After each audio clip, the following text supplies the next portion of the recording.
Thomas Castellanos had a good year in 2023. He could have been better, and he will be better in 2024.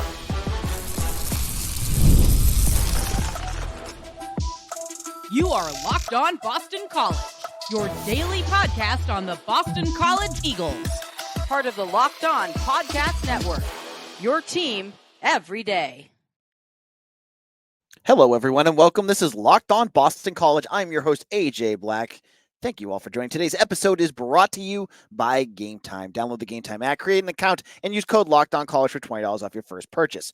Terms apply. Well, on today's show, we got a packed episode. We're going to talk about three big issues. We'll look at Thomas Castellanos, one of the most exciting players in Boston College football last year. Still has a lot of room to improve, and I'm going to see what that improvement could be this year. Also, a Boston College recruiting target. Marcus Upton is set to make his decision on Friday night. I'll talk about where things are at and what odds the Eagles have of landing their highest recruit since 2023.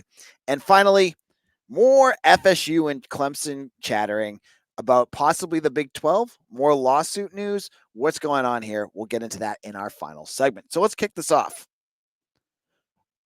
Last year, the biggest story for Boston College football had to be the play of quarterback Thomas Castellanos.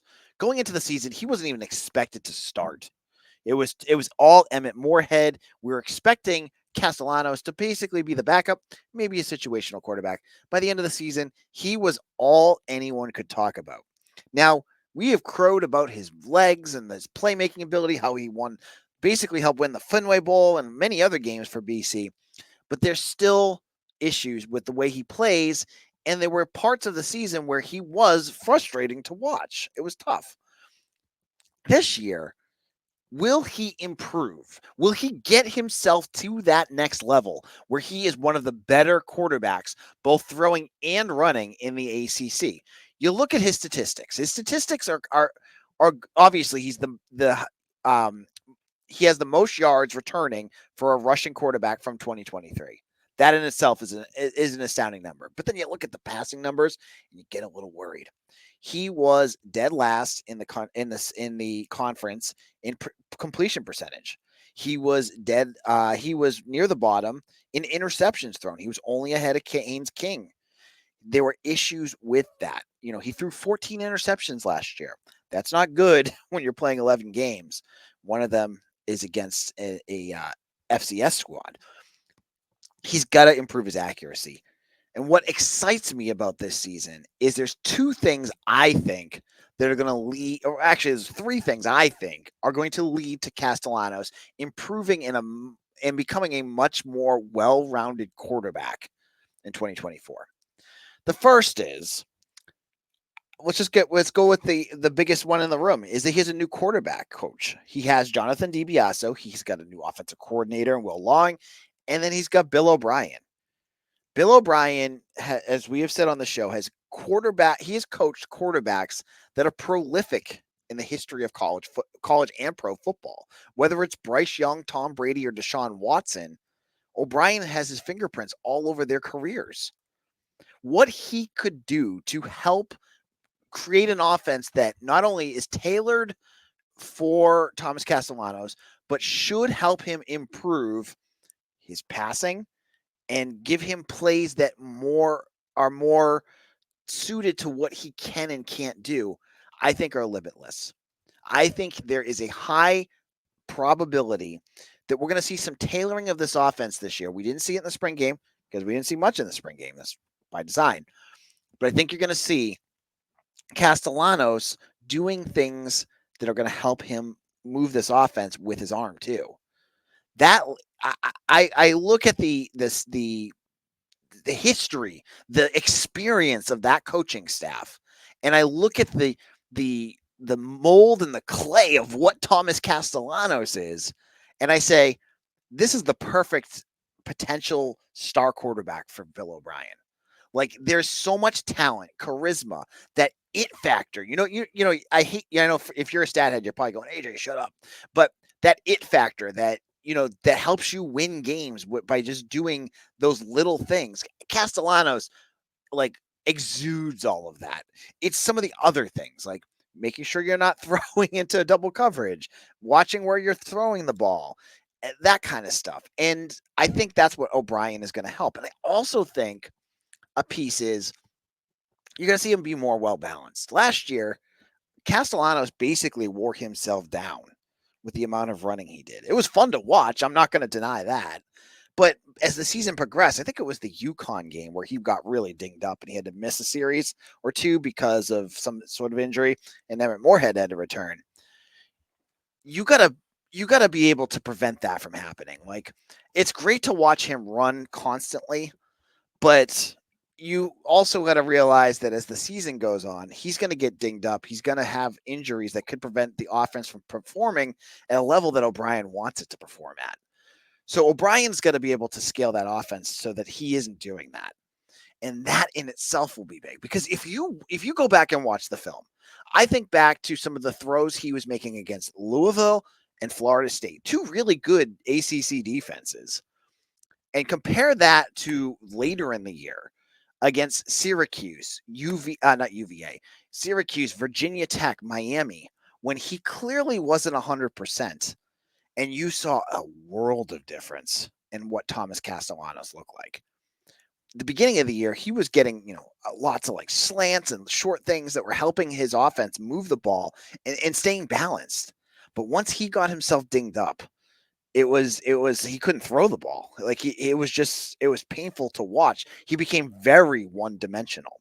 So I think the coaching staff has got to do everything in their power to allow him to run the ball, because you can't not have Thomas Castellanos run the ball, but you also can't have him running it so much that he's hurt or that he loses his efficiency when he's throwing the ball.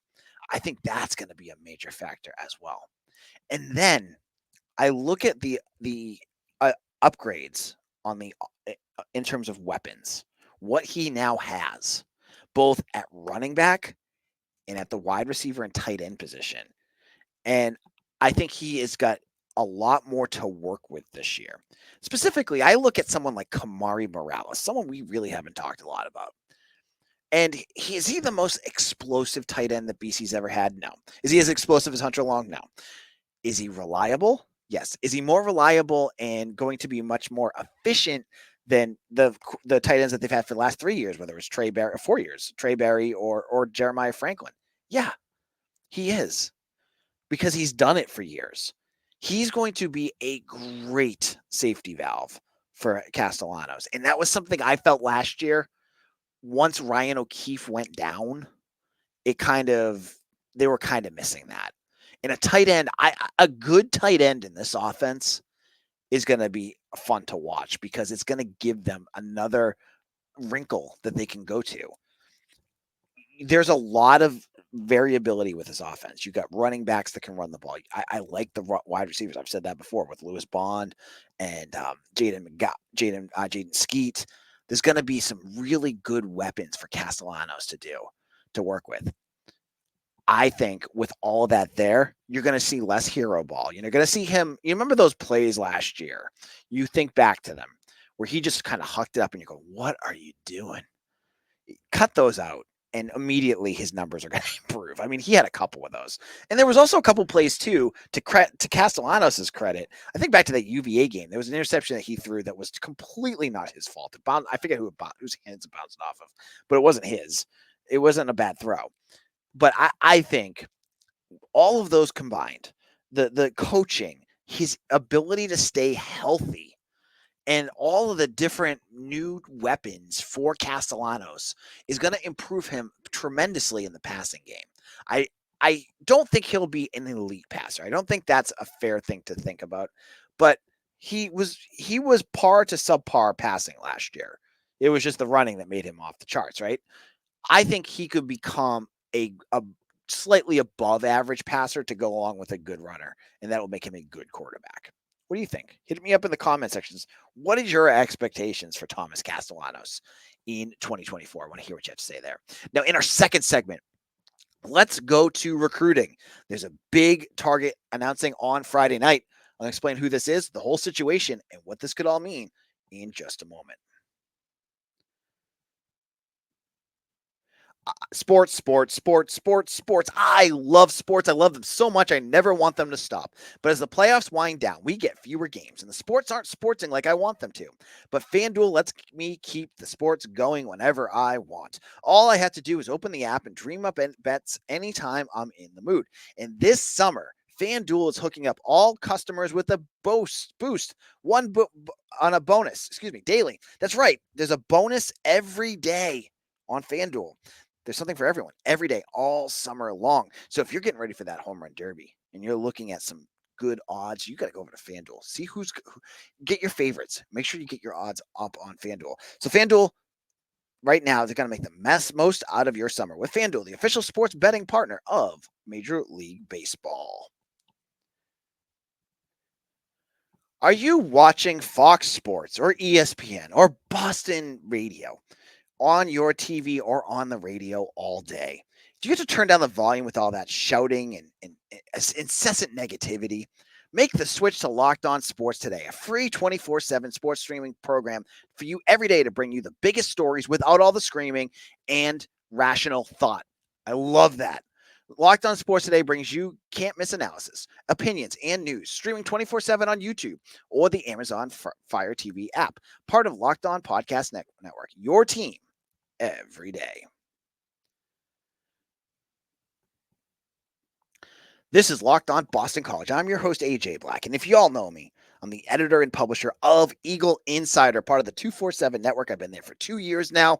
You want your scoops. You want all your recruiting analysis, your football analysis. You want details that I can't get into in 20 minutes on Locked On Sports. Get over to Eagle Insider right now. We have 50% off a subscription. You might want to sign up for that today, or $1 for the month if you want to give it a test drive. Now, one of the stories that I've been covering a lot is Marcus Upton, out of Winslow Township in New Jersey. He's a class of 25 safety who originally committed to Syracuse back in March. He's rated 89 on 247, a high 3-star, and one of the top 20 safeties in the country. He is set to make his decision on Friday evening. Now, after he decommitted from Syracuse, he took an official visit to Boston College the week after. That should be doing sirens in your head, warning flags. Hello, maybe he's coming to Boston College. I feel pretty good about it. I put in a crystal ball along with Brian Doan of 247 for him to sign with BC. I put that in 3 weeks ago.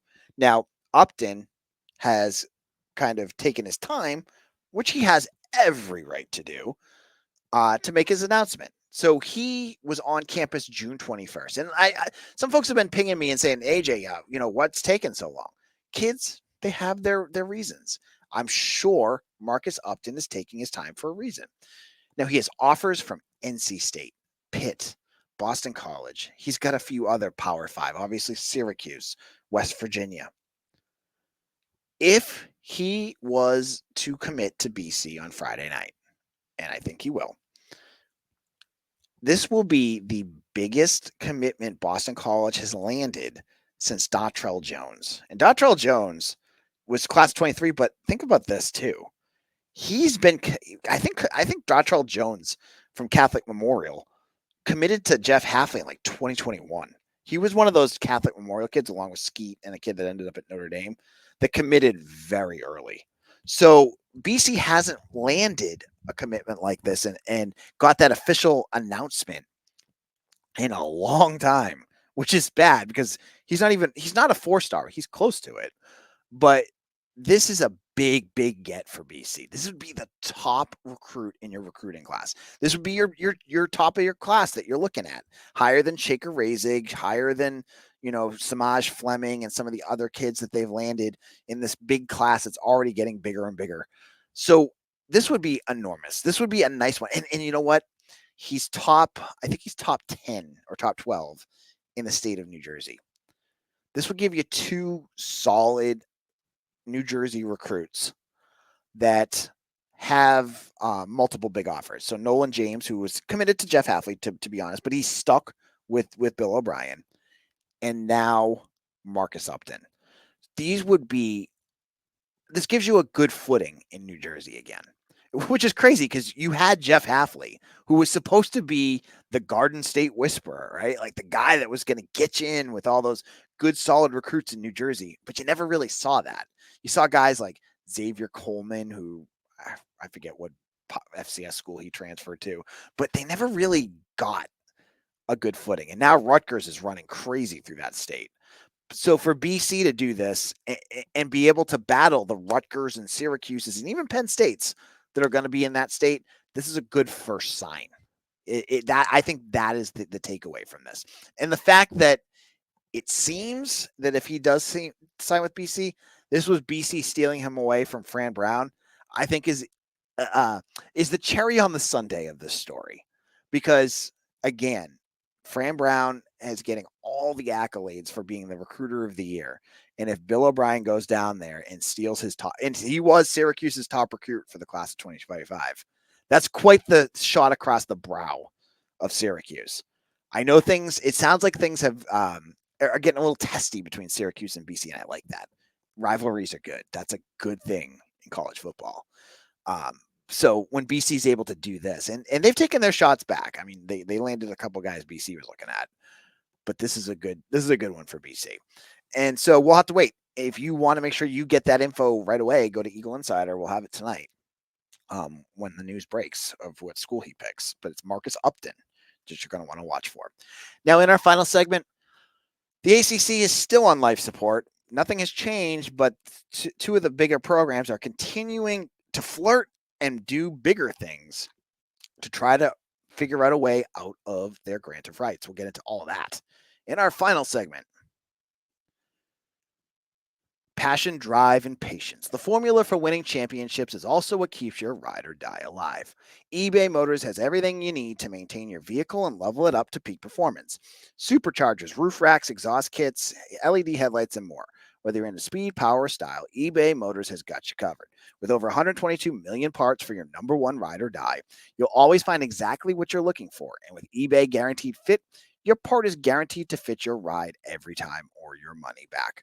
Because with eBay Motors, you're burning rubber, not cash. With all the parts you need at the prices you want, it's easy to make your car the MVP and bring home huge wins. Keep your ride or die alive at ebaymotors.com. Eligible items only. Exclusions apply. eBay Guaranteed Fit only available to U.S. customers.